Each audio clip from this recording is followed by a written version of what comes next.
One of the proudest things I've ever done was pass the Inflation Reduction Act that allowed us to negotiate lower prices for prescription drugs.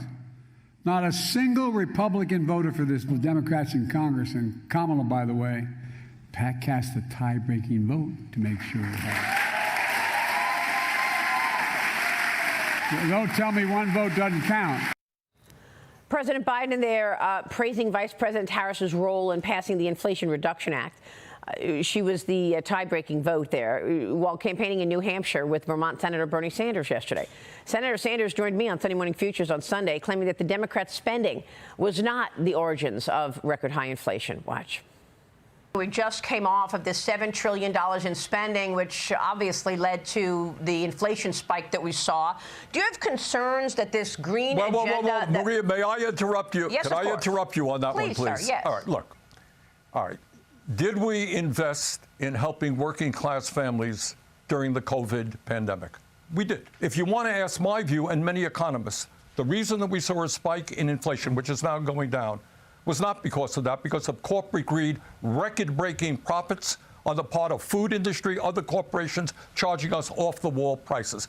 I think that had a lot to do with inflation. Well, I've pushed back on that because at the end of the day, you don't really have evidence of any price gouging or these companies taking advantage, given the very tiny margins they have. Joining me now is Tennessee Congressman Andy Ogles. He's a member of the House Financial Services Committee and House Freedom Caucus. Congressman, thanks very much for being here this morning. Over and over again, when you hear from Bernie Sanders, Kamala Harris, Joe Biden, they keep blaming companies for the spike in inflation that led to 40-year highs. But companies did not start making money over the last 4 years. But in the last 4 years, we saw inflation go to 40-year highs. To what do you attribute that spike? Oh, it's clear that, you know, the spending, the government put more money in the economy than the economy can produce. And as a result, you have inflation. That's simple economics. And so we've got to, you know, control the spending. We've got to cut where we can. We've got to get government out of the way of business so we can grow this economy. That's the path forward, is we have to cut where we can and grow the economy. Look, the economy's a mess. Spending is a mess. There is a bright light at the end of the tunnel, but we've got to be responsible. We've got to elect Donald Trump and keep Kamala Harris away from the White House. Well, how do you do that? Because the national debt now above $35.77 trillion. Republicans on the House Budget Committee find that the Harris administration increased that debt by $8 trillion since taking office. That's $178 billion in debt per month and $5.8 billion a day. The debt has increased more than $2 trillion over the past year. And, Congressman, every time we try talking about this, Kamala Harris blames corporate greed. So, I mean, you all have been trying to get a promise on the border from this administration. You haven't been able to do that. We keep doing continuing resolutions. How do you get this debt under control? Well, again, we've got to make some tough choices, and we've got to win all three branches of government. And then once we have all three, we've got to get in there and do the hard work. You know, we've got a budget committee. We have the ability to cut.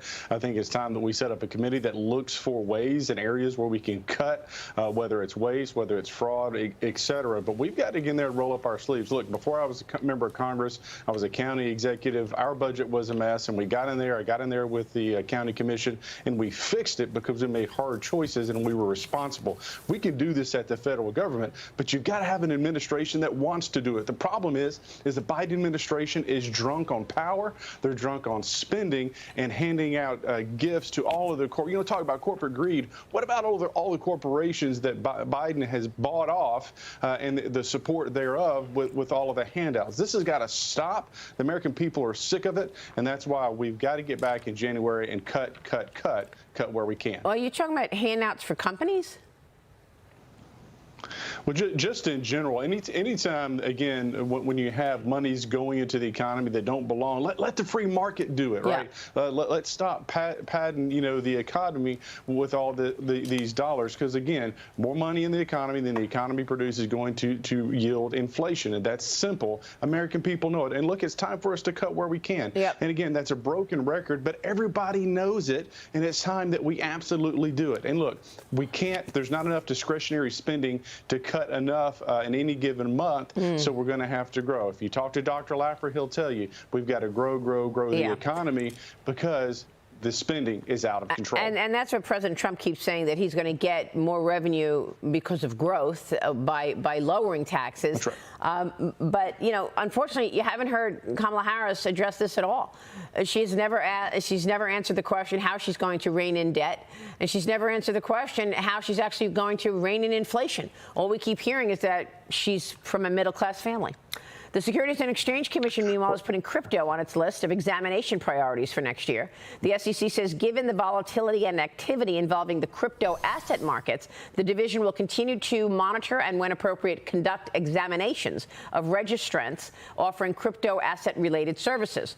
Congressman, what does this mean? You've recently slammed the SEC for its overregulation. That is one thing that I assume will be part of a new Harris administration, should she get into the White House as president, that she's going to institute even more regulation and more barriers for corporations. She wants to take them down, given she is blaming them for inflation. So give us your sense of what the SEC is trying to do now, adding crypto to this portfolio of regs. Well, again, it's the overregulation. You know, the Democrats want to fund their spending by raising tax collections, whether that's on businesses or individuals. So this is another money grab by the administration, whereas Donald Trump is talking about looking at ways to relieve taxes, taking taxes off the burden of the middle class. The Harris campaign is doing just the opposite. Look, we've got to get government out of the way of industry and innovation so we can grow the economy. Yeah. And this move by the Harris administration, by the SEC, is the exact opposite of what you should be doing at a time when we had out of control spending and inflation at all-time highs. Yeah, it's unbelievable that we haven't heard any solutions whatsoever from Kamala Harris. I mean, are we going to hear at all any kind of an agenda that she may have in terms of financial services? I mean, am I missing it, Congressman? Do you know what Kamala Harris's plans are for the economy to rein in inflation, to get us on a growth trajectory?